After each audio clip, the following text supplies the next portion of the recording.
அன்பார்ந்த மக்களுக்கு வணக்கம். நான் உங்கள் Karthik Pillai and welcome to the KD. MyV3 Ads நிறுவனத்தில் சிஎம் பேமெண்ட் எப்போ வரும், ஏன் இன்னும் வரல அப்படிங்கிற ஒரு கேள்வி மிக முக்கியமான கேள்வியாக இருக்கின்றது மக்களை. சார் அக்கௌண்ட் ஃப்ரீஸ் ஆகலை சார், ஏன் சிஎம் பேமெண்ட் போட மாட்டேங்கிறாங்க, ஏன் இன்னும் வராமல் இருக்குது அப்படின்னு கேள்வி கேட்டுட்ருக்கீங்க. அதற்கான ஒரு தெளிவான விளக்கத்தை இந்த வீடியோ நீங்கள் பார்க்க போகிறோம். அதே மாதிரி இந்த மைவி3 ஆட்ஸ் நிறுவனம் அப்படிங்கிறது மோசடி பண்ணலை அப்படின்னு அது இந்த நிறுவனத்தை இழுத்து மூட வைக்கணும்னு நினச்சிட்டு இருக்கக்கூடிய ஒரு சில தரித்திரம் பிடிச்சவர்களே ஓப்பனாக ஆதாரத்தோடு சொல்லிட்டது அப்படிங்கிறதையும் நம்ம எங்கன்னு பார்க்க போகிறோம் மக்களே. ரெண்டுத்தை பற்றியும் டீட்டெயில்டாக விரிவாக பார்க்க போகிறோம் இந்த பதிவு. மைவி3 ஆட்ஸ் நிறுவனத்தை பொறுத்தளவுக்கு போன வாரம் வரைக்கும் கிட்டத்தட்ட ஒரு 7000 பேருக்கு 7000 ரூபாய் அப்படின்னு கிட்டத்தட்ட 20,000 பேருக்கு மேலே ஆல்மோஸ்ட் 14 lakh rupees போன வாரம் வரைக்கும் பிஎம் பேமெண்ட் போட்டிருக்கிறாங்க அப்படிங்கிற விஷயத்தை இதை சொல்லியிருந்த மக்களே. அதாவது போன வாரம் வரைக்கும் அப்படின்னால் 360 ரூபா கொடுத்து பர்ச்சேஸ் பண்ண நபர்களுக்கு 7,000 rupees பேமெண்ட் போடப்பட்டிருக்கின்றது ஃபார் 20,000க்கும் மேற்பட்ட நபர்களுக்கு, which comes to around 14 lakh rupees Tamil Nadu முழுக்க எல்லா டிஸ்ட்ரிக்டும் கொடுக்கப்பட்டிருக்கின்றது. இப்போ இந்த கேள்வி நம்ம இந்த விஷயத்தை சொன்னதுமே நிறைய பேர் கேட்டதுங்க, சார் அப்போ ஏன் சிஎம் பேமெண்ட் போட மாட்டேங்கிறாங்க சார், என்ன காரணம் சார், ஏன் சிஎம் பேமெண்ட் ரிலீஸ் ஆக மாட்டேங்குது. இப்போ அவருமே சத்யானந்தன் அவர்களுமே போய் சரண்டர் ஆகியிருக்காரு, அரெஸ்ட்டும் பண்ணிட்டாங்க அவரை. ஸோ ஏன் இதில் ரிமாண்ட் பண்ணதுக்கப்புறம் சிஎம் பேமெண்ட் வருமா வராதான் கேட்குறீங்க மக்களே. First of all CM payment இது வரைக்கும் வராமல் இருந்ததற்கான முக்கியமான காரணத்தை நம்ம சொல்ல போகிறோம் மக்களே. இது நீங்கள் புரிஞ்சுக்கிட்டிங்கன்னா இது ஏன் வரலன்றது நம்ம தெளிவாக தெரிஞ்சு போயிடும். First and foremost thing, company அக்கௌண்ட்டை ஃப்ரீஸ் பண்ணிட்டாங்க அப்படின்னு சொன்னது முற்றிலும் ஒரு தவறான இன்ஃபர்மேஷன்ஸ். கம்பெனி அக்கௌண்ட்டை யாரும் எங்கேயும் ஃப்ரீஸ் பண்ணவே கிடையாது. Point number 1. Point number 2, EOW பொறுத்தளவுக்கு உங்களுக்கு இன்ஃபேக்ட் நான் சொல்கிற மக்களே, கோயம்புத்தூர் இஓடபிள்யூ இந்த கேஸை ஆல்ரெடி போன வருஷம் ஜூலை 2023 டீட்டெயில்டாக விசாரிச்சிட்டாங்க, எல்லா டாக்குமெண்ட்ஸையும் வாங்கிட்டு இந்த இன்வெஸ்டிகேஷன் கோயம்புத்தூரில் ஆல்மோஸ்ட் முடிஞ்சிச்சு. இப்போது அங்கேருந்து சென்னைக்கு ட்ரான்ஸ்ஃபர் பண்ணப்பட்டிருக்கின்றது. சென்னை ட்ரான்ஸ்ஃபர் பண்ண சமயத்தில் சக்தியானந்தன் அவர்களுக்கு ஏபி அப்ளை பண்ண சமயத்தில் தெளிவாக சொல்லிட்டாங்க இஓடபிள்யூ, இந்த case is in initial stage of investigation. இதை பற்றி உங்களுக்கு இஓடபிள்யூ கொடுத்த கவுண்டரை வைத்து பல பேர் உங்களை பிரெயின் வாஷ் பண்ணியிருப்பாங்க. அந்த கவுண்டரை தனி வீடியோவாக நம்ம போட போகிற மக்களே, அதை டீட்டெயில்டாக படித்து உங்களுக்கு தெரியப்படுத்துகிறோம்.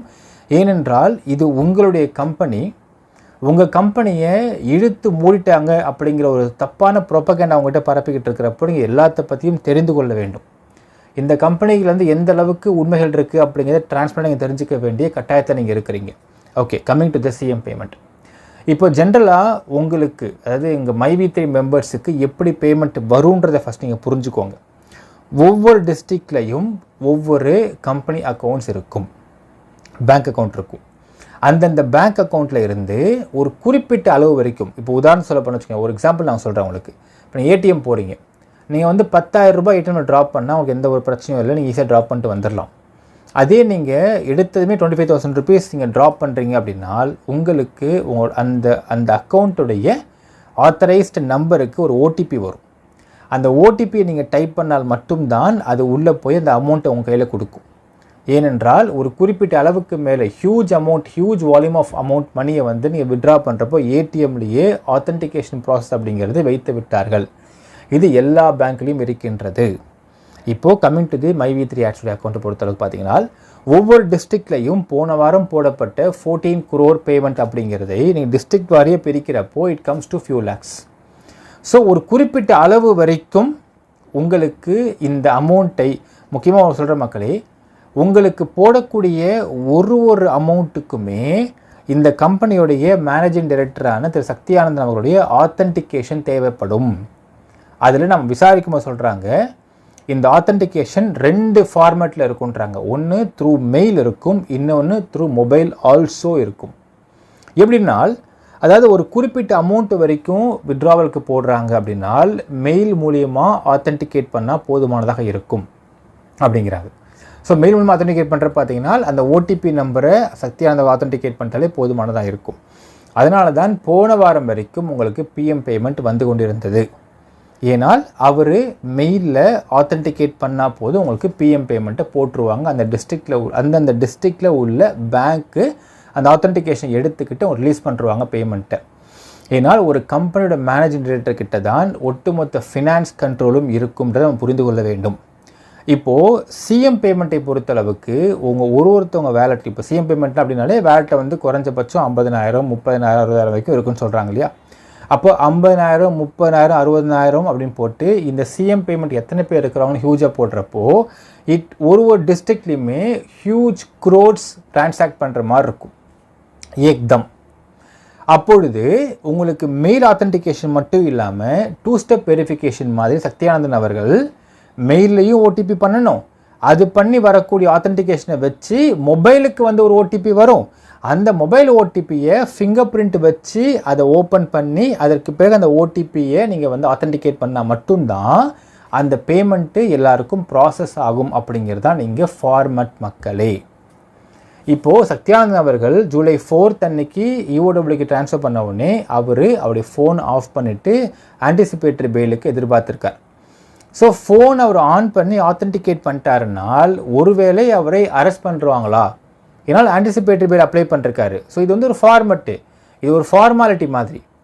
ஒருத்தவங்க மீது எஃப்ஐஆர் போட்டிருக்காங்க, விசாரிக்க கூப்பிட்றாங்க அப்படின்னால் ஆன்டிசிபேட்டரி பெயில்னு சொல்லக்கூடிய முன்ஜாமீன் எடுத்துக்கிட்டு விசாரணைக்கு போகும் பொழுது கோர்ட்டுடைய ஆர்டரின் படி அவரை அந்த பர்டிகுலர் ஏஜென்சி அரெஸ்ட் பண்ணுவதற்கு முகாந்திரம் இருக்காதுன்றது ஒரு ஃபார்மாலிட்டி. இதையும் தத்ரம் முடிச்சதுங்க பேசுறதுங்க. பார்த்தியா, அவர் அரெஸ்ட் பண்ணியிருக்கணும், ஏபி கேன்சல் ஆகிடுச்சு, இல்லை வேறு வழி இல்லைன்னு அவர் ஸ்டாண்டர்டாக பேசிகிட்டு இருக்குதுங்க. ஏபி கேன்சல் ஆனால் நீங்கள் ஏபி ரீஅப்ளை பண்ணலான்றது ஒரு லாஜிக்கான பாயிண்ட்டு, இது பெரிய விஷயம் கிடையாது. ஏபி கேன்சல் சொன்ன வார்த்தை என்னென்னு பார்த்தீங்கன்னா, it is under initial stage of investigation, இவோட சொன்ன வார்த்தை. ஸோ அதனால் போய் அவர் சரண்டர் ஆகிட்டாரு, அவர் இன்னும் அரெஸ்ட் பண்ணியிருப்பாங்க, வாண்ட் வாங்கிட்டாங்க, இதெல்லாம் ஒரு கண்ட்ராவும் கிடையாது. போய் சரண்டர் ஆகிட்டார். இப்போது அவரால் 2 ஸ்டெப் வெரிஃபிகேஷன் அப்படின்னு அவருடைய மொபைல்லேருந்து ஃபிங்கர் பிரிண்ட் போட்டு திறந்து அதற்கு பிறகு அது உள்ள இருக்கக்கூடிய ஓடிபி ஆத்தென்டிகேட் பண்ணுறது அப்படிங்கிறது முடியாத ஒரு காரியம். அதனால தான் சிஎம் பேமெண்ட் வர டிலே ஆகுது மக்களே. இதான் உங்களுக்கு ரியல் ஃபேக்ட். ஏன் மற்றவங்களுக்கெல்லாம் பேமெண்ட் வரப்போ சிஎம் பேமெண்ட் மட்டும் ஏன் வரலன்னு கேட்ட கேள்விக்கு இதான் மக்களே உங்களுக்கு ஃபேக்சுவல் பதில். இது டெக்னிக்கல் ப்ராப்ளம், டெக்னிக்கல் சிக்கல். இது ஆக்சுவலாக யோசித்து பாருங்களேன், இந்த வருஷம் ஜனவரி மாதம் 2024லாம் இங்கே இருக்கக்கூடிய ஒட்டுமொத்த மீடியாக்களுக்குமே வாயில் போட்டு மெல்ல ஒரு மிகப்பெரிய எல்லாருமே டிஃபேம் பண்ண ஒரு கம்பெனி தான் MyV3 ஆட்ஸ்ன்ற கம்பெனி. எல்லா மீடியாவும் போட்டு மென்னாங்க, என்னென்னமோ கதை அடிச்சு விட்டாங்க. அப்பொழுது கூட உங்கள் யாருக்குமே பேமெண்ட் ஸ்டாப் பண்ணப்படவில்லை. தயவுசெய்து புரிஞ்சுக்கோங்க, இந்த கம்பெனி இழுத்து மூட்டு ஓடக்கூடிய கம்பெனியாக இருந்தால் அந்த கம்பெனி எம்டி போய் சரண்டராக இருக்க வேண்டிய அவசியம் கிடையாது. இந்த கம்பெனி இழுத்து மூட்டு ஓடக்கூடிய கம்பெனியாக இருந்தால் ஜனவரி மாதம் அந்த அளவுக்கு எல்லா மீடியாவும் தப்பாக பேசினப்போ கூட எல்லாருக்கும் பேமெண்ட் போட்டுட்டு இருந்தாங்க அப்படிங்கிறது நீங்கள் பார்த்துருக்கிறீங்க. அப்போ இழுத்து மூட்டு ஓடிருக்கலாம், அப்படி ஓடலை. இந்த விஷயம் அப்படிங்கிறது ஒரு ப்ராக்டிக்கல் டெக்னிக்கல் டிஃபிகல்ட்டி இருக்கும் பொழுது உங்களுக்கு பேமெண்ட் வராமல் இருப்பதற்கு இதுதான் ஒரு முழு மூல காரணம் மக்களே. அக்கௌண்ட்லாம் ஃப்ரீஸ் ஆகலை, எந்த பிரச்சனையும் கிடையாது மக்களே. ஸோ உங்கள் சிஎம் பேமெண்ட் ஏன் வரல அப்படிங்கிறது நீங்கள் புரிஞ்சிட்டு இருந்திருப்பீங்க. அடுத்து ஒரு மிக முக்கியமான விஷயம் பார்த்தீங்கன்னா, நிறைய பேர் வந்து கேட்குறீங்க, சார் அவன் எப்படி சார் 2,500 கோடின்னு 2,000 கோடின்னு சொல்லிட்டு அவன் பேசியிருக்கான்னு கேட்குறீங்க. இந்த சந்தேகத்தை நாமும் கேட்டிருக்கிறோம் மக்களே. தம்பி நீ எப்படிப்பா 2,000 கோடி மோசம்னு சொல்லிட்டு கேட்டிருக்கேன், இப்படி சொல்கிறேன்னு நம்ம கேட்டிருக்கோம். அதற்கு இதுவரையில் பதில் கிடையாது. இன்னொரு விஷயம் சொல்கிறேன் மக்களே, இந்த அசோக் ஸ்ரீநிதி என்கின்ற இந்த ஒரு மிகப்பெரிய ஃப்ராடு சொன்ன விஷயத்தை நம்ம எடுத்துக்கலாமே ஒரு விஷயத்தை. அதாவது ஃபஸ்ட்டு என்ன சொன்னான்னு பார்த்தீங்கன்னா, இது வந்து 2,500 crore ஸ்கேம்னு சொல்லிட்டு ஃபஸ்ட்டு சொன்னான். அப்புறம் என்ன பண்ணிட்டான், 500 crore டிஸ்கவுண்ட் பண்ணிட்டான், 2,000 கோடின்னு சொன்னான். 2,000 கோடி மோசம் சொன்னவொடனே நாம் கேட்டோம், நீ வந்து உனக்கு எத்தனை மெம்பர்ஸ் இருக்கிறாங்கன்னே தெரியாது, how come you come to a derivation the 2,000 crore ஸ்கேம்னு எப்படி சொல்லிட்டு கேட்டிருந்தோம். அதுக்கு பதில் என்ன சொன்னால் பார்த்தீங்கன்னா, இதில் குறைஞ்சபட்சம் உங்கள் கம்பெனியில் வந்து ஒரு 2,00,000 பேர் தான் இருப்பாங்க. அதில் முதல் 10,000 பேர் 10 lakh சம்பாரிச்சிருப்பாங்க, ரெண்டாவது 10,000 பேர் 9 lakh சம்பாரிச்சிருப்பாங்க, மூணாவது 10,000 பேர் 8 lakh சம்பாரிச்சிருப்பாங்க. இப்படி குறைஞ்சிக்கிட்டே வந்ததுன்னா கடைசியாக சேர்ந்தவங்க தான் ஏமாளி அப்படின்னு சொல்லிட்டு ஒரு வார்த்தை விட்டுட்டான். சரி மக்களே, இப்போது இந்த அதிமேதாவி சொன்ன இந்த கேல்குலேஷன் எடுத்து நம்ம பார்ப்போமே. இப்போது இவன் சொல்கிறபடி பார்த்தா MyV3 ஆட்ஸ் நிறுவனம் அப்படிங்கிறது 2,000 கோடி ஸ்கேம்னு அவன் சொல்லியிருக்கான். சரி, அவனை ஒரு பக்கம் வச்சுக்கலாம். அடுத்தது 2 லட்சம் பேர் இருக்கிறாங்கன்னு சொல்லிட்டான். சரி, அதையும் ஒரு பக்கம் வச்சுக்கலாம். அதில் 10,000 பேர் 10 லட்ச ரூபாய் சம்பாரிச்சிருந்தாங்கனால் இந்த கம்பெனி அவனுக்கு கொடுத்துருக்கக்கூடிய அமௌண்ட்டுன்றது 1000 கோடி. சரிங்களா? முதல் 10,000 பேர் 10 லேக் சம்பாரிச்சிட்டாங்க. அப்போது 1000 கோடி இந்த கம்பெனி கொடுத்துருச்சு. அடுத்த 10,000 பேர் 9 லேக் சம்பாரிச்சிட்டாங்கனால் 900 கோடி இந்த கம்பெனி கொடுத்துருச்சு. அடுத்த 10,000 பேர் 8 லேக் சம்பாரிச்சிட்டாங்கனால் இந்த கம்பெனி 800 கோடி கொடுத்துருச்சு. இப்போ அடுத்த 10,000க்கு போவே வேணாம், விட்டுருவோம்.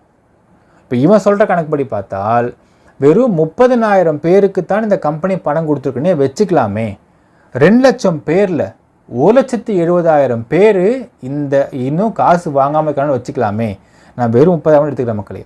வெறும் 30,000 நபர்கள் மட்டும் இதுவரை பணம் வாங்கியிருந்தாங்கனால் இவன் சொல்கிற கணக்குப்படி பார்த்தாலே 1000 கோடி, 900 கோடி, 800 கோடி மூணுத்தையும் கூட்டிங்கன்னா மொத்தம் it is coming around 2,700 crores.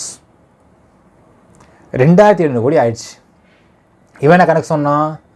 2,000 கோடி சொன்னான். 2,000 கோடி மோசடி சொன்னான்னு சொல்லிட்டாங்களா மக்களே.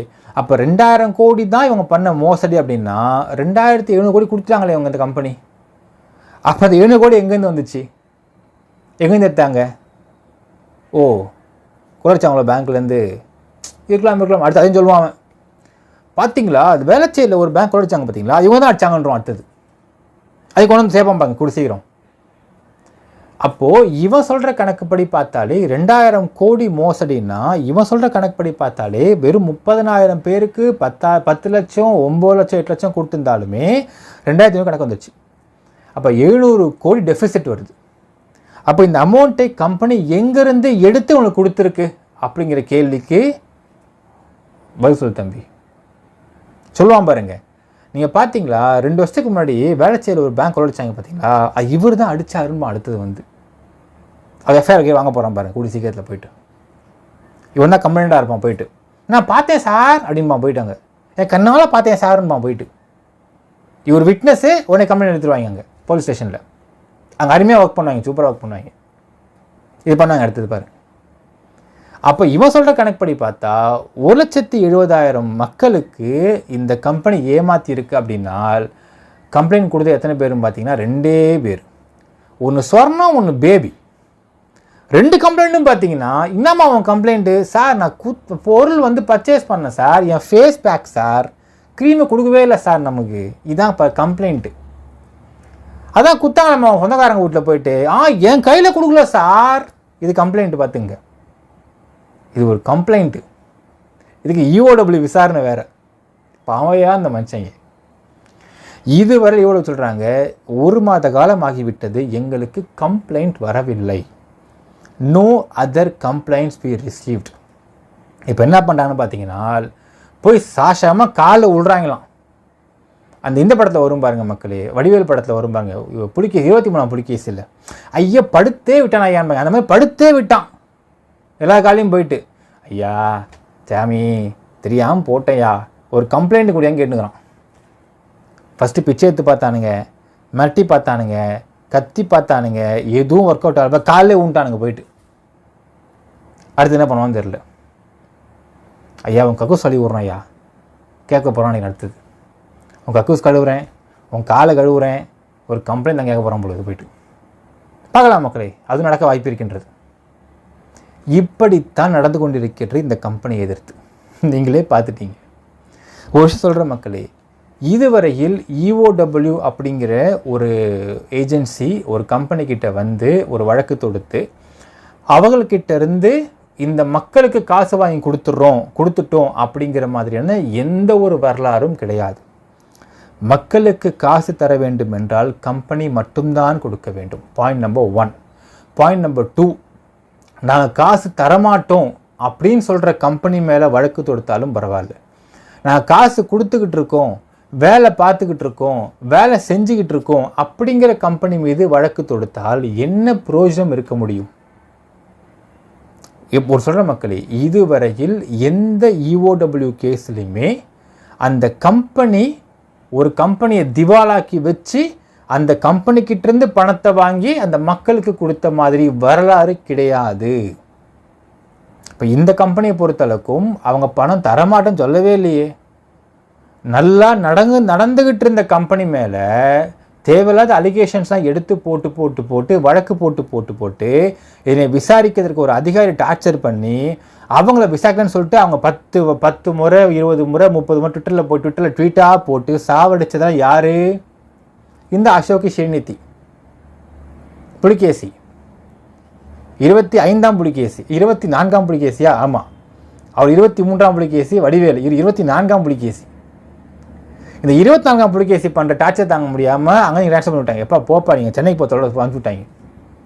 இங்கேயும் சொல்கிறார்கள் நோ கம்ப்ளைண்ட்ஸ் ரிசீவ்ட் எட்.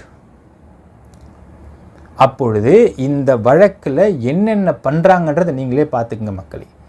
இன்னொன்று I want to ask sorry மக்களே. அதாவது நிறைய பேர் நீங்கள் கால் பண்ணி கேட்டிங்க, அதாவது சார் இந்த மாதிரி நான் கம்ப்ளைண்ட் பண்ண போகிறேன் அசோசியேஷன் கம்ப்ளைண்ட் பண்ண கேட்டிங்க. நிறைய பேர் நீங்கள் எப்படி உங்களுக்கு ஸ்கேம் கால் வருகின்றதோ அதே மாதிரி நமக்கும் நிறைய ஸ்கேம் கால் வரும். நிறைய பேர் திட்டு வாங்கியிருக்காங்க நம்மகிட்ட. அது மாதிரி நிறைய பேர் கால் பண்ணி சார் நான் கம்ப்ளைண்ட் கொடுக்க அசோசியேஷன் கம்ப்ளைண்ட் கொடுக்க போகிறோம் என்ன பண்ண கேட்குறப்ப நான் திட்டியும் விட்டுருக்கின்றேன் மக்களே. அதில் நான் 2 விஷயம் நான் பார்க்குறேன். என்னென்னால், சப்போஸ் அசோக் ஸ்ரீநிதி ஆட்களே நம்மக்கிட்ட ஃபோன் போட்டு சும்மா பில்டப் கொடுக்குற மாதிரி பில்டப் கொடுத்துட்டு நான் கம்ப்ளைண்ட் தர போகிறேன் அசோக் ஸ்ரீநிதி எதுன்னு கேட்டவங்களுக்கு நான் திட்டி இருந்தால் அது திட்ட வச்சுன்னு சாவுங்க. அப்போ சப்போஸ் வெகுளியாக இன்னோசென்ட்டான மைவி3 மக்கள் கால் பண்ணி நான் உங்களை தப்பாக நினச்சி நான் திட்டியிருந்தேன், திட்டிருக்க மாட்டேன் மக்களே, கடுமையாக பேசியிருப்பேன், சொல்லுங்கள் என்ன விஷயம் அப்படி கேட்டிருப்பேன். அப்படி கேட்டிருந்தால் ஐ எம் ஸோ சாரி. ஏனால் நிறைய பேர் கேட்குறீங்க சார் நான் கம்ப்ளைண்ட் பண்ண போகிறேன் கேட்டுட்ருக்கீங்க. கம்ப்ளைண்ட் பண்ணுவது என்றால் அசோக் ஸ்ரீநிதி எதிர்த்து தாராளமாக கம்ப்ளைண்ட் பண்ணுங்கள். அது உங்களுடைய தனிப்பட்ட ஒரு சோல் உரிமை. அதாவது இன்றைக்கு மைவி3 மெம்பர்ஸின் பொறுமை இழந்து கொண்டிருக்கின்றது. அவங்க சொல்கிறாங்க சார் எவ்வளவோ பொறுத்து போயிட்டோம், இவன் ரொம்ப டார்ச்சர் பண்ணுறான், நடக்காத ஒரு கம்பெனியை ஏமாற்றிக்கிட்டு இருக்க ஒரு கம்பெனிகிட்ட போய் இவன் வந்து பஞ்சாயத்து பண்ணி பேசினாலோ இல்லை வழக்கு தொடுத்தாலோ அது பரவாயில்ல சார், அவன் பண்ணிட்டு போயிட்டோம். நடந்துக்கிட்டு இருந்த என் கம்பெனி மேலே வழக்கு தொடுத்து இது மாதிரி தேவையில்லாத பொலிட்டிக்கல் இன்ஃப்ளூயன்ஸ் பண்ணிகிட்டு இருக்கிறான் அப்படிங்கிறது நாங்கள் ஏற்றுக்க முடியாது. அது மட்டும் இல்லாமல் இதில் உட்காந்துக்கிட்டு ஒரு விசாரணை, அதாவது எங்கள் கம்பெனி தப்புன்னு கோர்ட் சொல்லிட்டோம் சார், நாங்கள் ஏற்றுட்டு போயிடுறோம். கோர்ட் சொல்லிட்டோம், இவன் யார் சார் சொல்கிறதுக்கு எங்களுக்கு இந்த கம்பெனி தப்புன்னு சொல்லிட்டு அப்படின்னு நிறைய பேர் கொந்தளித்து கேட்குறீங்க. உங்களுடைய ஆதங்கத்திற்கும் உங்களுடைய உணர்வுகளுக்கும் நான் மதிப்பு கொடுக்கிறேன். ஏதாவது சில இடங்களில் கடுமையாக பேச நான் மன்னிச்சிருங்க. நீங்கள் தாராளமாக கம்ப்ளைண்ட் கொடுங்க. போய்ட்டு நீங்கள் 10 பேர் போகிறீங்களோ 100 பேர் போகிறீங்களோ ஒவ்வொருத்தவரும் போகும் பொழுது ஒவ்வொரு கம்ப்ளைண்ட்டை கொண்டு போங்க, மறக்காமல் கொண்டு போங்க. எல்லாரும் சேர்த்து கம்ப்ளைண்ட் கொடுங்க. ஏன்னால் உங்கள் ஒருத்தருடைய உரிமையையும் இந்த சட்டம் மதிக்கும். உங்கள் ஒவ்வொருத்தவனோட உரிமையும் இந்த சட்டத்துக்கு மதிப்பு கொடுக்க வேண்டிய விஷயம். அதாவது இவங்க சொல்கிற மக்களே, இந்தியாவை பொறுத்தளவுக்கு human rights is most important. உங்களுடைய தனி மனித உரிமையை ஒருத்தவன் கெடுக்கிறான் அப்படின்னால் நீங்கள் தாராளமாக போய் கம்ப்ளைண்ட் கொடுக்கலாம். ஒன்று பண்ணுங்க மக்களே, நீங்கள் கம்ப்ளைண்ட் கொடுக்குறப்போ நீங்கள் போயிட்டு அவங்க விசாரிக்க அதிகாரி ஒருத்தர் வருவார், அவர்கிட்ட போயிட்டு இந்த கால்குலேஷன் நீங்கள் சொல்லுங்கள் சார், மோசடின்னு சொல்கிறான், 2 லட்சம் பேர் இருக்கிறாங்கன்னு சொல்கிறான், சரி சார் நாங்கள் அப்படியே வச்சுக்கிறோம், மொத்தம் 2000 கோடி மோசடின்னு சொல்கிறான், அதையும் வச்சுக்கிறோம், வெறும் 10,000 ரூபாய்க்கு 10 லட்சம் கொடுத்துட்டு இன்னொரு 10,000 ரூபாய்க்கு 9 லட்சம் கொடுத்துட்டு அடுத்தது 8 லட்சம் கொடுத்தா கூட மொத்தம் 2700 crores அந்த கம்பெனி கொடுத்துருக்கின்றது. அவன் 2000 crores மோசடின்னு சொல்கிறான். இப்போ இப்படி வச்சு பார்க்குறப்பயே 700 கோடி எக்ஸ்ட்ரா கம்பெனி கொடுத்துருக்கு. எப்படி மோசடி அவன் சொல்கிறான்? இதை கேட்டு சொல்லுங்கள் சார். எங்களுக்கு ரொம்ப மன உளைச்சலையும், அதாவது ஒருத்தவங்க சொன்னாங்க சார், ஒருத்தவங்க ஃபோன் பண்ணுறப்ப சொன்னாங்க, ஆனால் நான் தற்கொலை பண்ணி போகிறேன் அப்படின்னாங்க. உடனே ஏன்பா அப்படின்னு கேட்டேன். சும்மா சாக மாட்டேன்னா, என் சாவு காரணம் இந்த அசோக்ஷன் எழுதி செத்து போகிறான்னு சொல்கிறாங்க. சொன்னாங்க இப்படி பண்ணாதீங்கப்பா, வெயிட் பண்ணுங்கப்பா. நான் சொன்னேன் இல்லைண்ணா ரொம்ப டார்ச்சர் பண்ணுறானா, எதுனா தேவையான வீடியோ போட்டு உட்காந்துருக்கான் அவன் அப்படிங்கிறாங்க. ஸோ உங்களுடைய எமோஷன்ஸை இந்த அரசும் சட்டமும் கண்டிப்பாக கேட்கும். யாரும் தற்கொலை பண்ணிக்க வேண்டாம், தற்கொலை காரணம் இந்த அசோசியேஷன் எதுவும் சேர்த்து போக வேண்டாம், அப்படிலாம் பண்ணாதீங்க. உங்களுடைய ஆதங்கத்தை ஒரு பேப்பரில் எடுத்து கம்ப்ளைண்டாக எழுதி கூட கொண்டு போய் நீங்கள் காவல்துறை கொடுங்க. அது உங்களுடைய உரிமை. உங்கள் உரிமையை தடுக்கவே முடியாது மக்களே. நீங்கள் தாராளமாக செய்யலாம், செய்யுங்க. நீங்கள் அது உங்களுடைய தனிப்பட்ட உரிமை. ஒரு இன்ட்ரெஸ்டிங் மேட்டர் சொல்கிற மக்களே, சத்யானந்த் அவங்களை போய்ட்டு சரண்டர் ஆகிறார். சரண்டர் ஆகிறப்போ அவங்க தரப்புக்கு வந்து பெயில் அப்ளை பண்ணுறாங்க. சரண்டர் பண்ணவொடனே பிபி கேட்டிருக்காரு கோர்ட்டில், ஏன் சரண்டர் ஆகிற வந்திருக்கீங்க, என்ன நாங்கள் எதுவும் பண்ணவே இல்லைன்னு சொல்லியிருந்திருக்காங்க. அப்போது இவங்க தரப்பு கவுன்சில் பேசியிருக்காரு, இப்போ நீங்கள் இப்படி சொல்கிறீங்க, ஆனால் ஏபி அப்ளை பண்ணப்போ எடுத்ததுமே உள்ளே வந்ததுமே இது 500 கோடி மோசடி நீங்கள் சொல்லிங்க, எப்படி 500 கோடி மோசடி ஆகும் இது சொல்லுங்க கேட்டிருக்காரு. பிபி பதில் சொல்லாமல் இருந்திருக்கார். மக்களை யோசிச்சு பாருங்களேன், பிபி தரப்பு சொல்லக்கூடிய வார்த்தை 500 crores மோசடி, இவன் சொல்கிற வார்த்தை 2000 crores மோசடி. என்னதாயா அவன் கணக்கு ஃபர்ஸ்ட் ஆஃப் ஆல் சொல்லுங்கய்யா. இப்போ பார்க்க போனால் மைவி3 ஆட்ஸ் மட்டும்தான் வந்து உலகத்திலே மிகப்பெரிய கம்பெனியோ. ஒருத்தன் 500 crores, ஒருத்தவங்க 2000 crores, அடுத்து ஆரம்பிப்பாங்க 3000 கோடிம்பாங்க, அடுத்து 10,000 கோடிம்பாங்க. கணக்கு அள்ளி விட்றாங்க மக்களே. சைபர் தானே என்ன போட்டுக்கோன்றாங்க போல, சைபரை மட்டும் எக்ஸ்ட்ராவாக. இது சொல்லப்பட்ட வார்த்தைகள் மக்களே. ஆன்டிசிபேட்டரி பெயில் தரப்போ எடுத்ததுமே நீங்கள் சொன்ன வார்த்தை இட்ஸ் 500 crores மோசடின்னு ஆரம்பிச்சிங்க, இப்போ ஏன் சரண்டர் ஆகிறீங்கன்னு சொல்கிறீங்க. சரண்டர் ஆகட்டுங்க, விசாரிக்கிட்டோம் சொல்லிட்டாங்களா மக்களே. கோர்ட்டில் சொல்லப்பட்ட வாதம் ஃப்ரம் சக்தியானந்த சைட்லேருந்து உங்களுக்கு. ஸோ இப்படி நடந்திருக்கின்றது கோர்ட்டில் மக்களே. ஸோ ஒரு விஷயம் தெளிவாக தெரியுது, இந்த கம்பெனி மோசடி கம்பெனி அப்படிங்கிறத பற்றி யாருக்கும் இங்கே ப்ரூவ் பண்ணுறதுக்கு ஆதாரம் கிடையாது. First point is very clear. Second point, CM payment வராமல் இருந்ததுக்கான மிக முக்கியமான காரணம் பார்த்தீங்கன்னா 2-way ஆத்தென்டிகேஷன் ப்ராசஸ். ஏன்னா ஹியூஜ் அமௌண்ட்டு போடணும், சக்தியானந்த் அவங்களுடைய ஃபோன்லேருந்து ஓடிபியும் ஃபிங்கர் பிரிண்ட்டும் வச்சா மட்டும்தான் அது ஆத்தென்டிகேஷன் பேங்க்குக்கு போய் சேர்ந்து தென் பேமெண்ட் ரிலீஸ் ஆகும்ன்றது ரொம்ப தெளிவாக இருக்குது. சக்தியானந்தன் அவர்கள் அவருடைய ப்ரிசன்லேருந்து பெயிலில் வெளியே வந்ததுமே மைவி3 நிறுவனம் அதனுடைய ஒர்க் ப்ராசஸை நார்மலாக ஆரம்பிச்சிடும்னு சொல்லிட்டு கேள்விப்படுறோம் மக்களே. அதில் எந்த விதமான மாற்றமும் இல்லைன்றதை அவரே சொல்லிட்டு போயிட்டார். அப்படி இருக்கும் பட்சத்தில் அவர் பெயில் கிடைக்கிற வரைக்கும் தான் இந்த மாதிரியான ஒரு சிக்கல்கள் இருக்க போகின்றன. இதை சிக்கல்னு சொல்கிறத விட இது கேன் சேட்டை சத்தியசோன்னு சொல்லலாம். ஒரு நபர், ஒரு கட்சி, பாமக அப்படிங்கிற ஒரு கட்சி, இந்த நபர் 2 பேரும் சேர்ந்துக்கிட்டு ஒரு கம்பெனியை இப்படி ஒரு தேவையில்லாத அலிகேஷன்ஸை வச்சு இப்படி கார்னர் பண்ணுறாங்க அப்படிங்கிறதை நமக்கு தெளிவாக பார்க்க முடிகின்றது மக்களே. ஒரு ஆஸ்பெக்ட் சொல்லலாம், விடுதலை சிறுத்தை கட்சிக்கும் பாமகவுக்கும் எந்த வித்தியாசமும் கிடையாது. விடுதலை சிறுத்தை கட்சி ஒரு பணத்தை வச்சு பணம் பார்க்குறாங்க. எங்கேயாச்சும் நீங்கள் பார்த்தா சவுத்தாக்காரில் போய் பார்த்தீங்கன்னா எங்கேயாச்சும் ஒரு பணம் விழுந்துருச்சுன்னா அது தலித் பணமாக இருந்து விட்டால், அது தற்கொலையாக இருந்தாலும் கூட ஒரு இன்ஸ்டியூஷன்லேயோ இல்லை ஒரு வேலை செய்கிற இடத்துல விழுந்துச்சுன்னா அது கொலைன்னு சொல்லிட்டு இவங்க போய் நின்று பேரம் பேசி பணம் வாங்குவாங்க. ஸோ பணத்தை வச்சு பணம் பார்ப்பாங்க. இதில் இவங்க ரொம்ப எக்ஸ்பர்ட்டாக இருப்பாங்க, விசிஐ கட்சிக்காரங்க. இவங்க பார்த்தீங்கன்னா ஒரு கம்பெனியை கார்னர் பண்ணி பணம் கேட்கிறார்கள் அப்படிங்கிறது ரொம்ப ரொம்ப தெளிவாக இருக்கின்றது. ஏனென்றால் அசோக் ஸ்ரீனி சைட்லேருந்து ஒரு சில அட்வொகேட்டின் மூலியமாக இங்கே பேரத்திற்கு வந்திருக்கின்றார்கள் அப்படிங்கிற தகவலும் வெளியாகின்றது.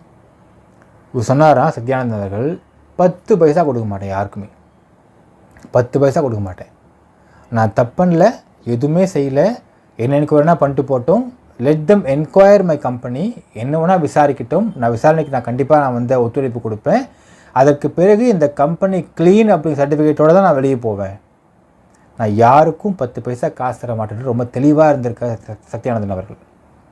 ஸோ ஒரு கம்பெனியை கார்னர் பண்ணி பணம் வாங்குவதும் ஒரு பணத்தை வச்சு பணம் வாங்குவதும் ஒரு பெரிய டிஃப்ரென்ஸே கிடையாது. ஸோ இதில் பார்க்கும் பொழுது விசிகேவும் பாமகவும் they both stand in a same boat. இவருக்கு எந்த பேத வித்தியாசமும் இல்லைன்ற தெளிவாக தெரியுது மக்களே. இப்படி உங்களை கம்பெனி மேல் அவதூறுகளையும் அசிங்கத்தையும் வாரி தெளித்து இப்படி ஒரு சந்தர்ப்பத்தை கூட நிப்பாட்டி வச்சுக்க யாரும் பார்த்தீங்கன்னா none other than this fellow along with PMK. Vikravandi election வருது மக்களே, 10ஆம் தேதி ஓட்டு போடணும், பாமக நிற்கிறாங்க, பார்த்து குத்துங்க, அப்பொழுது தான் இவங்களுக்கு புத்தி வரும்னு சொல்லலாம் மக்களே. பார்த்து குத்துங்க, புத்தி நல்லா வரும். ஸோ இப்படிப்பட்ட கார்னரில் நிற்கிறது தான் இப்போது நிலைமை மக்களே. இதில் எந்த ஒரு பிரச்சனையும் கிடையாது. இப்போ பெயிலில் சக்தியானந்தன் வெளியே வந்ததுக்கு பிறகு இந்த company will start running as usual, எந்த சிக்கலும் இருக்க போகிறது கிடையாது. ஸோ பெயிலில் 2 வாரத்தில் வரலாம், இல்லை 30 நாளில் வரலாம், அதிகபட்சம் 60 நாள் தான் கணக்கு. ஸோ இப்பொழுது போகிற சூழ்நிலையை வச்சு பார்க்குறப்போ அதற்கு முன்பே அவர் வந்து விடுவதற்கு வாய்ப்புகள் தெரியுது மக்களே. அதாவது கோர்ட் நடக்கிற விஷயம், சத்யானந்தா அவர்களுடைய கவுன்சில் பேசக்கூடிய விஷயங்களை வச்சு பார்க்குறப்போ இதில் வந்து எப்படி நீங்கள் 500 crore ஸ்கேம்னு நீங்கள் சொல்கிறீங்க? How come you come to this calculation? அவங்க சொல்கிறாங்களாம் கோர்ட்டில், ப்ரூவ்மின்றாங்களாம். ப்ரூவ் பண்ணுன்னு கேட்க போகிறாங்க அடுத்தது. இதற்கு யார் பதில் கூறுவாங்கன்னு பார்த்தால் யாருமே இல்லை. இதான் பிச்சைக்கு உட்காந்து பிச்சை இருக்கானுங்க, கம்ப்ளைண்ட் தான் கேட்குறானுங்க, கம்ப்ளைண்ட்டு வாங்கன்றாங்க. ஆனால் கம்ப்ளைண்ட் கொடுங்க மக்களே. யாரை எதிர்த்து என்றால் இவனை எதிர்த்து கொடுங்க. அசோக் ஸ்ரீநிதி எதிர்த்து கம்ப்ளைண்ட் போய் கொடுங்க. அது உங்களுடைய தனிப்பட்ட உரிமை. அந்த உரிமை தடுப்பதற்கு யாருமே கிடையாது. போய் கொடுங்கள். கொடுத்தால்தான் பாமக என்ற கட்சிக்கும் இது புரியும். நாம் செய்கின்றது மிகப்பெரிய தவறுன்றது புரியும். ஏனால் பாமக கட்சியை பொறுத்தளவுக்கு இந்த பயபுல என்ன சொல்தான் நம்பிட்டு இருப்பாங்க. ஆனால் இப்படி ஒரு கம்ப்ளைண்ட் கொடுத்தால்தான் ஓகே நம்ம தப்பு பண்ணிக்கிட்டு இருக்கோம், இந்த பையனை நம்ம கட்சியில் இணைச்சதே மிகப்பெரிய தப்பு அப்படிங்கிறது இங்கே ப்ரூவ் ஆக முடியும் மக்களே. நம்ம ஒரு கேள்வி கேட்கலாம் மக்களே. அதாவது இந்த வீடியோ பார்க்குற எல்லாருக்குமே ஏதோ ஒரு ப்ரொஃபஷன் இருக்கும், ஏதோ ஒரு உத்தியோகம் இருக்கும். நீங்கள் ஒன்று வேலை பார்ப்பீங்க, இல்லை மைவீத்தில் வந்து நீங்கள் மெம்பர்ஸாக இருப்பீங்க, ஏதாவது ஒரு ப்ரொஃபஷன் இருக்கும். இந்த அசோக் ஸ்ரீநிதியோட ப்ரொஃபஷன் என்ன? உடனே இப்படி நீங்க பேசக்கூடாது. நீங்க என்ன தொழில் பண்றீங்க? நான் முழு நேர அரசியல்வாதியா இருக்கேன். நிறைய புத்தகங்கள் எல்லாம் எழுதியிருக்கேன், பாத்திருக்கேன். சொல்லுங்க சொல்லுங்க. எது இங்க நான் ஒரே பிஸி. ஓ இன்னொரு விஷயம், எலெக்ஷன் வேற வர போகுது. எனக்கு மாலை போட்டு போட்டோ எடுத்து நல்லா அமகலப்படுத்தணும், தெரியுதா? சரி, ஓகே, சரி டன். அரசியல்வாதிகள்னால தியாகிகள் தானே. 1000 என்கொயரிஸ், 1000 என்கேஜ்மெண்ட்ஸ். Yes sir. ஓ ஆயா. இப்படிலாம் நீங்க பேசக்கூடாது. என்ன ப்ரொஃபஷன் உங்களுக்கு இருக்கு? அசோக் ஸ்ரீநிதியை பொறுத்தளவுக்கு என்ன ப்ரொஃபஷன், என்ன உத்தியோகம், பூவாக்கு என்ன பண்ணுற, இது சொல்லி ஆகணும் மக்களே. அதாவது உங்களுக்கு பேருக்கு முன்னாடி பல படிப்பு நீ போட்டுக்கிட்டால் இன்றைக்கி காலத்தில் பார்த்தீங்கன்னா ஆடு மாடு கழுதை இதெல்லாம் கூட படிக்குது. இந்த படிப்பெல்லாம் மேட்ரு கிடையாது. அப்படி அட்வொகேட்டாக இருந்தால் what is enrolment number? So ஒரு பார் கவுன்ஸ் என்ரோல்மெண்ட் நம்பர் என்ன ஒன்றுது, அதை வெளியிட வேண்டும். இல்லை நீ பிறவிலே பெரிய பணக்காரனால் எப்படி பணக்காரன், என்ன கம்பெனி இருக்குது உனக்கு, என்ன சொத்து இருக்குது, என்ன பிஸ்னஸ் பண்ணுற, உன் பிஸ்னஸோட பேர் என்ன, என்ன பிஸ்னஸ் கம்பெனி நேமு, அது என்ன மோட் ஆஃப் பிஸ்னஸ், எல்லாத்தையும் வெளியே சொல்ல வேண்டும். ஏனென்றால் இந்த மாதிரி நபர்களுக்கு இந்த மாதிரி கம்பெனியை கார்னர் பண்ணி இவங்ககிட்டேருந்து வாங்கிறது தான் அந்த மாதிரியான வாழ்க்கை தான், அந்த காசு தான் பூவா போடுன்றது எங்கள் எல்லாரும் சந்தேகமுமே. இந்த சந்தேகத்தை நிவர்த்தி பண்ண வேண்டுமென்றால் இந்த அசோக் ஸ்ரீநிதியோடைய ப்ரொஃபஷன் என்ன, என்ன கம்பெனி இருக்குது, என்ன பிஸ்னஸ் இருக்குது, பூவாக்கு என்ன பண்ணிக்கிட்டு இருக்க, உன் கம்பெனி நேம் என்ன, அது எந்த இடத்துல இருக்குது, எந்த ஊரில் இருக்குது, என்ன பண்ணுது அந்த கம்பெனி, இல்லை என்ன மாதிரி வேலை பண்ணுற நீ, இது எல்லாத்தையுமே பொதுவில் எடுத்து வைக்க வேண்டும் மக்களே. I keeping it as a challenge. ஏனால் இந்த ஒரு உருப்படியான வேலை என்று ஒன்று இருந்தால் இப்படி அடுத்தவன் கம்பெனியை நோண்டி கேவலமாக வழக்கு போட வச்சு இப்படிலாம் காலில் உழுந்து ஒரு புகார் கேட்கும் அளவுக்கு ஒருத்தவன் இருக்க மாட்டான். இங்கே ஒரு சம்பவம் நடந்த உடனே அந்த இடத்துல வீடியோ ஒன்று வெளியிடுறான் அப்படின்னால் அவனுக்கு வேலை வெட்டியே இல்லைன்னு அர்த்தம். வேலை வெட்டி கிடையாது, எந்த கருமாந்திரமும் கிடையாது. எந்த கம்பெனிக்காரன் இருப்பான், எவனை போய் அடிக்கலாம், எவனை போய் ஆட்டையை போடலாம், எவனை போய் கார்னர் பண்ணலாம், எவன்கிட்ட காசு கிடைக்கும், இப்படியே அலைஞ்சிக்கிட்டு இருக்கக்கூடிய ஒரு ஈன பிறவி தான் அவனான்ற சந்தேகம் எனக்கு இப்போ எழுகிறது மக்களே. He needs to clarify this. என்ன ப்ரொஃபஷன் அவனுக்கு? படிப்பு எல்லாம் ப்ரொஃபஷன் சொல்லாது. படிப்பு டிகிரி, அது occupation. What's your bloody profession? அது qualification. What's your bloody profession? Your qualification is different. Your profession என்ன? இல்லை நான் அட்வொகேட்டாக புரோக்கர் வேலை பார்த்துன்னுக்கிறேன். என்ன புரோக்கரில் பார்க்குற, எங்கே ஆஃபீஸ் போட்டிருக்கிறேன், எத்தனை கேஸை புரோக்கரில் பார்த்துருக்கிறேன், எவ்வளோ கிடைக்கும் அந்த புரோக்கரேஜ் வேலை, வாட்ஸ் ஐடி ரிட்டர்ன்ஸ் ஷோமி அப்படின்ற கேள்வி கேளுங்க. ஒவ்வொரு வருடமும் எவ்வளோ ஐடி கட்டுற, கவர்மெண்ட்டுக்கு எவ்வளோ கட்டுற, ஐடி ரிட்டர்ன்ஸை பொதுவெளியில் வைக்கிறது எந்த தப்பும் கிடையாது, வைக்க சொல்லுங்கள். எப்படி துட்டு வருகிறது, எப்படி பூவா, எப்படி சோறு. ஒரு பழமொழி இருக்கின்றது மக்களே, இங்கிலீஷில் சொல்லுவாங்க, if you spend more time in improvising yourself you will not find time in finding fault on அதர்ஸ்ன்பாங்க. நீ உன்னை வளப்படுத்தி கொள்ள அதிக நேரம் செலவிடும் பொழுது அடுத்தவர்களை விமர்சிக்க நேரம் கிடைக்காமல் போய் விடும்பாங்க தமிழில் சொன்னான். இவன் அடுத்தவனுடைய கீழே நோன்றான் அப்படின்னால் அப்போ இவனுக்கு என்ன வேலை இருக்கின்றதுன்றதை சொல்லி ஆகணும். வேலையே இல்லை, வேலை வெட்டியே இல்லை, அதான் அர்த்தம். இல்லைன்னா என்ன வேலை இருக்குது, என்ன ப்ரொஃபஷன், என்ன வேலை என்ன வேலை என்ன வேலையை சொல்லியே தீர வேண்டும் மக்களே. இது தெரிந்துவிட்டால் உங்களுக்கு இந்த எல்லா கேள்விக்கும் பதில் தெரிந்துவிடும்.